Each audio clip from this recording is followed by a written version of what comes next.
Code lifter, welcome back to this amazing tutorial of Next.js। इस tutorial के अंदर हम डिस्कस करेंगे डिटेल के अंदर Next.js को और Next.js के प्री रेक्विजिट्स देखेंगे कि Next.js को स्टार्ट करने के लिए हमें किन किन चीज़ों की इनिशियली ज़रूरत होती है। देन हम देखेंगे कि Next.js की इंडस्ट्री के अंदर कितनी इंपॉर्टेंस है, कितने number of download per year Next.js को मिल रहे हैं और इसके कंपैरिजन में इसकी जो कंपेटिटिव लाइब्रेरीज हैं उनके कितने नंबर ऑफ डाउनलोड्स हैं। देन हम ये चीज़ भी देखेंगे कि if you are going to become a Next.js developer तो एक एवरेज सैलरी क्या है मार्केट के अंदर एक Next.js डेवलपर की। एंड देन हम बनाएंगे एक चैट एप्लीकेशन फायरबेस और टेलविंड एंड Next.js को यूज़ करते हुए, जो कि एक बहुत ही amazing real time chat application होगी। उसके अंदर हम मैसेजेस वगैरह कर सकेंगे, जैसे कि आप इस यूआई के अंदर देख सकते हैं।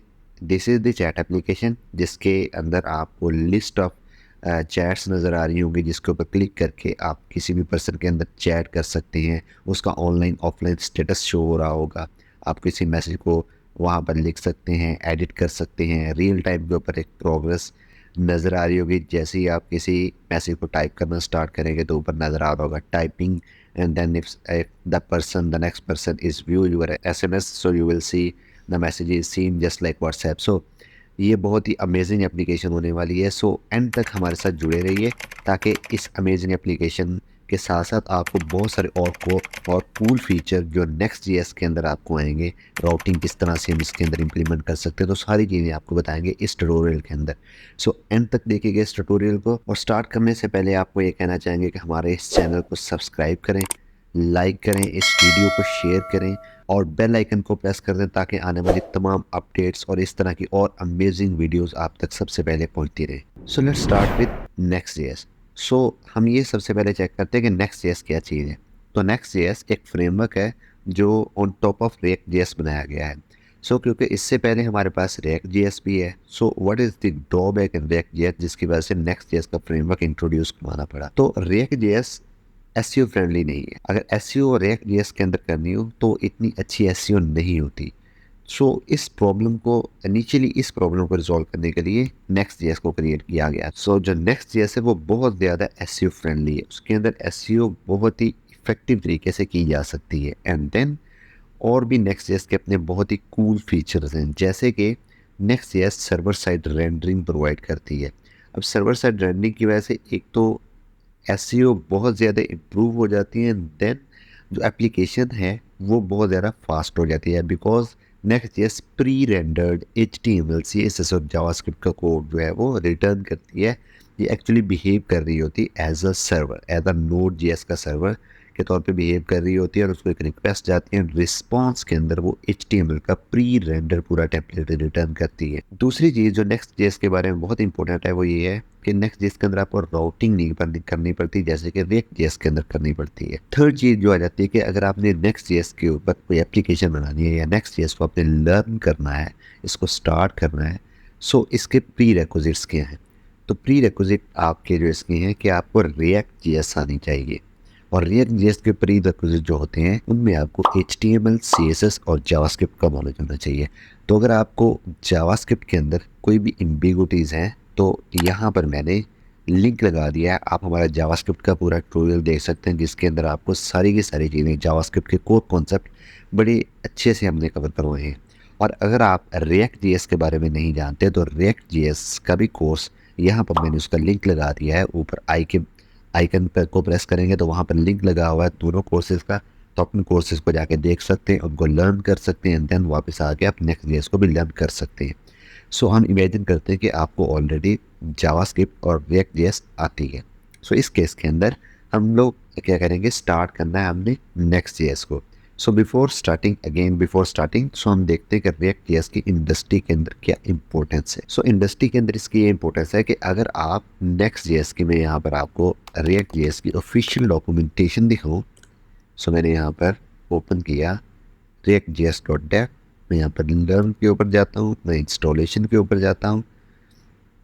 तो जैसे ही मैंने इंस्टॉलेशन के ऊपर क्लिक किया, सो अगर आप यहाँ पर देखें तो आपको सो जैसे ही मैं यहाँ पर आता हूँ तो यहाँ पर अगर आप चेक करें तो मैंने यहाँ पर चेक किया स्टार्ट अ न्यू प्रोजेक्ट। तो वहाँ पर अगर आप चेक करें तो React इट सेल्फ रिकमेंड करता है आपको फ्रेमवर्क यूज़ करने का।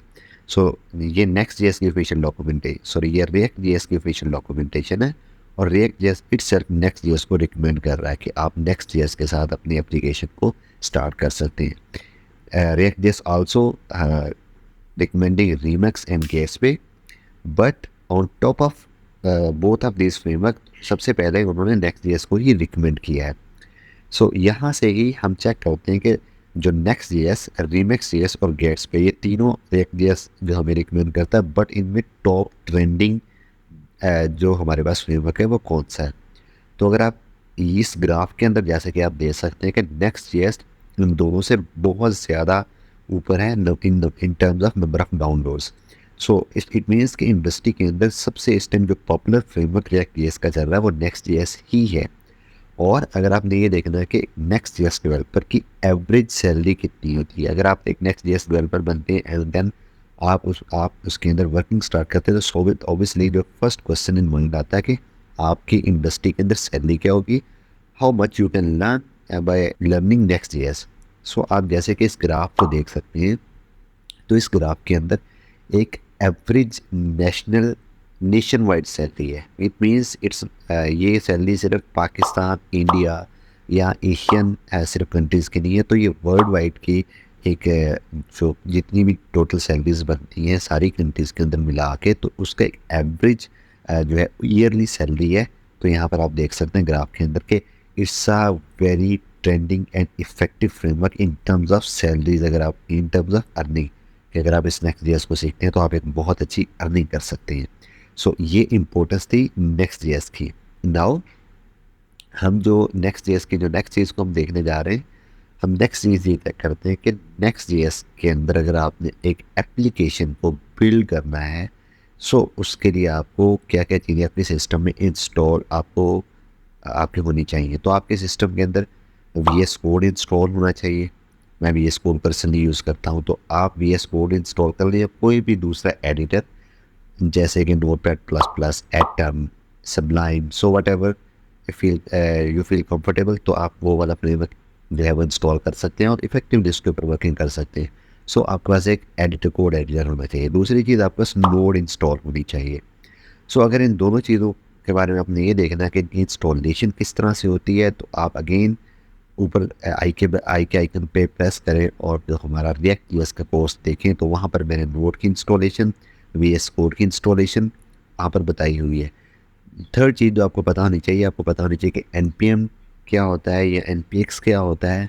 तो उसके बारे में भी अगर आपने जानना है तो आप React.js के अगेन हमारे उस लिंक के ऊपर क्लिक करके जाके चेक कर सकते हैं तो कि NPX क्या होता है, NPM क्या होता है, इनकी क्या इंपॉर्टेंस है। तो ये सारी चीज़ें मैं ये इमेजिन करके चल रहा हूँ कि आपको पता है NPX क्या होता है और आपको NPM क्या होता है। तो हम स्टार्ट करते हैं डायरेक्टली। अब React.js का एक प्रोजेक्ट किस तरह से हमने क्रिएट करना है। सो मैं एक टर्मिनल ओपन करूँगा। सो इस तरह से मेरे सामने टर्मिनल मेरा ओपन हो चुका है, तो आपके पास भी टर्मिनल ओपन हो जाएगा। तो आप टाइप करेंगे npx create next app. So npx लिख के आपने क्रिएट नेक्स्ट ऐप की कमांड टाइप करनी है। तो ये कमांड क्या करेगी, ये कमांड एक्चुअली आपकी एप्लीकेशन को क्रिएट करने के लिए हम लोग यूज़ करते हैं। And then just for a quick intro में npx के बारे में बता भी देता हूँ। सो npx क्या होता है, नोड पैकेज एग्जीक्यूटर। सो क्रिएट नेक्स्ट ऐप एक नोड का ओबियसली पैकेज है और npx क्या करता है, इस पैकेज को एग्जीक्यूट करता है, बट इस पैकेज को आपको अपने सिस्टम में इंस्टॉल करने की ज़रूरत नहीं है। तो यहाँ पर मैं स्पेस प्रेस करता हूँ और यहाँ पर मैं कह देता हूँ फास्ट। तो हम अपनी एप्लीकेशन का नाम रख देते हैं फास्ट चैट। ओके, सो ये हमारी इस तरह से इंस्टॉलेशन स्टार्ट हो जाएगी और ये हमारे पास डिफरेंट स्टेप्स हमसे पूछेगा। वो हमसे पूछेगा कि क्या हमने जावास्क्रिप्ट के अंदर क्रिएट करनी है या टाइपस्क्रिप्ट के अंदर क्रिएट करनी है। तो अभी मैं सिर्फ इसको जावास्क्रिप्ट के ऊपर क्रिएट करूँगा। देन वो पूछेगा कि ESLint ऐड करना है या नहीं करना। सो मैं कहता हूँ yes I want to use ESLint। अभी ESLint क्या होता है मैं क्विकली बता देता हूँ। तो ESLint आपके जो कोड की फॉर्मेटिंग या जो आप कोड के एक जो रूल्स होते हैं, कन्वेंशन होते हैं, उनको फॉलो करें ताकि आपका कोड क्लीन हो। तो जस्ट इसलिए आप यूज़ करते हैं। Okay, Tailwind CSS। ऑब्वियसली हम इस एप्लीकेशन को टेलविंड के साथ ही बनाने जा रहे हैं, तो मैं यहाँ पर टेलविंड CSS को येस कर देता हूँ।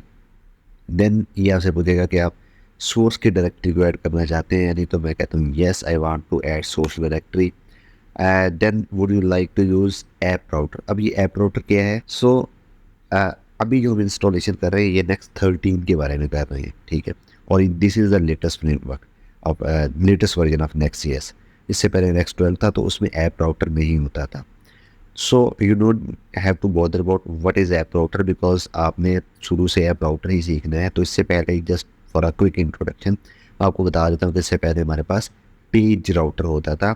इंस्टॉलेशन के बाद मैं आपको डॉक्यूमेंटेशन पे जाकर हल्का सा दिखा भी दूंगा, but you don't have to worry about that, ठीक है। तो क्योंकि हमने अभी ऐप राउटर के ऊपर ही वर्किंग करनी है, इट्स द लेटेस्ट राउटर। सो और अभी ये ही यूज़ होगा इन फ्यूचर, और ये बहुत एडवांस है और इसमें बहुत मज़े के फीचर है, तो मैं इसको यस कर देता हूँ। देन वो हमसे पूछेगा would you like to customize the default एलिसिस।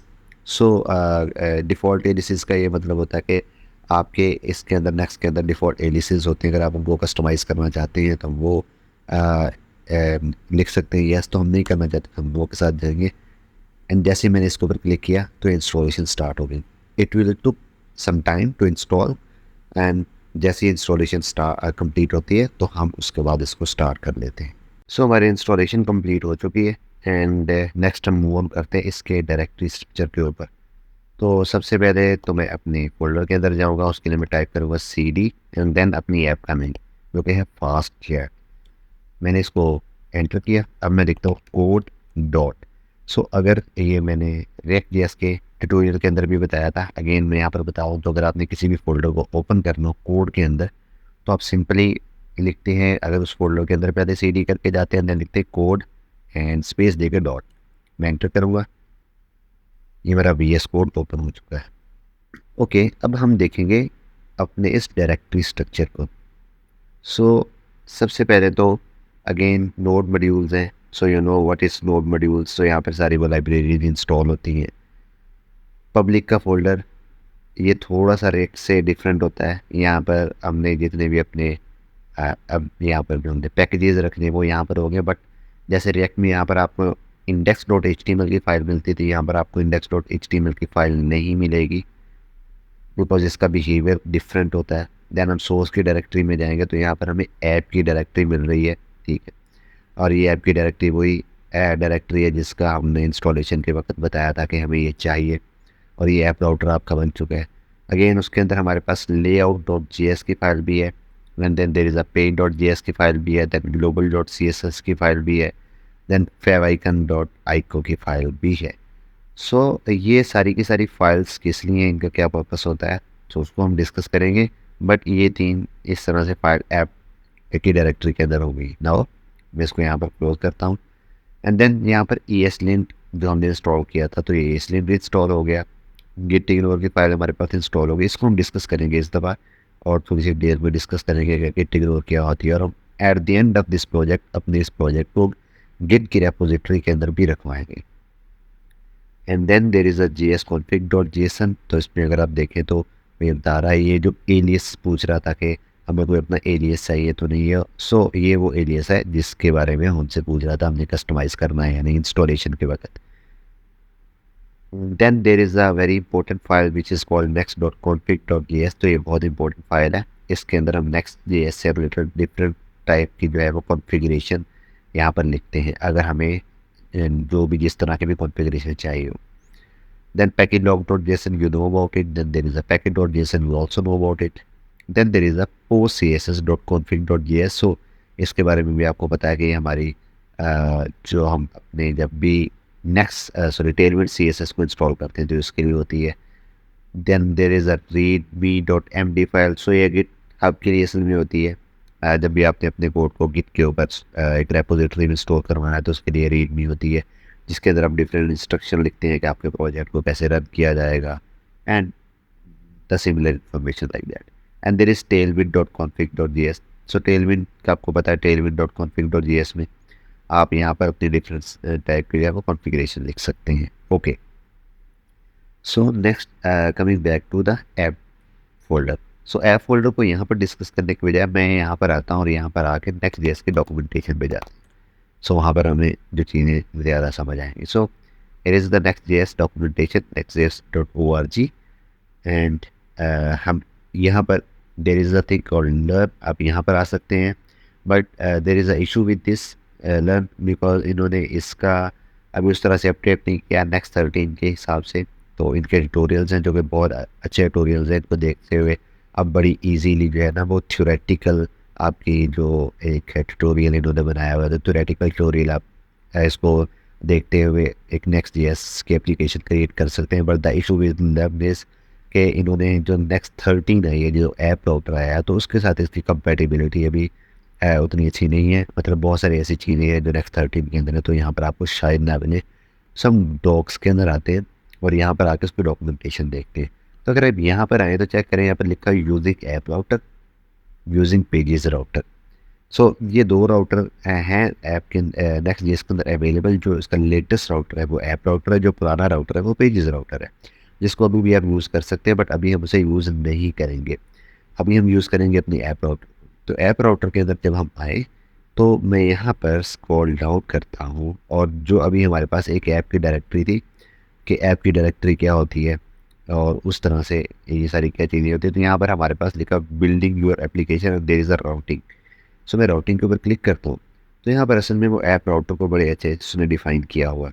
तो सबसे पहले ये है कि अगर आपने किसी राउट को डिफ़ाइन करना है तो कैसे कर सकते हैं।